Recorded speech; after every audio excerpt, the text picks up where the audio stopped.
వాసవి జై వాసవి. నా పేరు శ్రీకాకుళపు రేణుకారాణి అండి. మా వారి పేరు ఎస్ఎన్ గుప్తా అండి. నేను అర్బన్ బ్యాంక్ డైరెక్టర్ అండి. నేను వాసవి క్లబ్స్ లో రీజనల్ చైర్పర్సన్ అండి.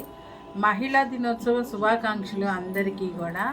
ఈ సందర్భంగా తెలియజేయాల్సింది ఏంటంటే, ఒక మహిళ అన్ని రంగాల్లోనూ ముందుకొస్తుందండి. ఒక చదువుకునే వాళ్ళే కాదు, చదువుకోని వాళ్ళు కూడా ఎన్నో రంగాల్లో ముందుకొస్తున్నారు. నేను బ్యూటిషియన్గా 30 ఏళ్ళు చేశానండి. తర్వాత రాజకీయాల్లోకి వచ్చాను. తర్వాత ఈ వాసవి క్లబ్స్లోకి వచ్చానండి. 2019లో నేను వాసవి క్లబ్ ప్రెసిడెంట్గా స్టార్టింగ్ క్లబ్ పెట్టాను. దానివల్ల ప్రతి సంవత్సరం ఒక పోస్ట్ పెరుగుతూ అలాగే ఇప్పుడు రీజనల్ చైర్పర్సన్ అయ్యానండి. నా అండర్లో 13 క్లబ్లు ఉంటాయండి. ప్రతి మహిళలు కూడా ఇలాంటి వాటిల్లో ముందుకొచ్చి సమాజానికి సేవ చేసి, మనకి తోచినంత దాంట్లోనే సేవ చేసి ముందుకు రావాలని కోరుకుంటున్నాను.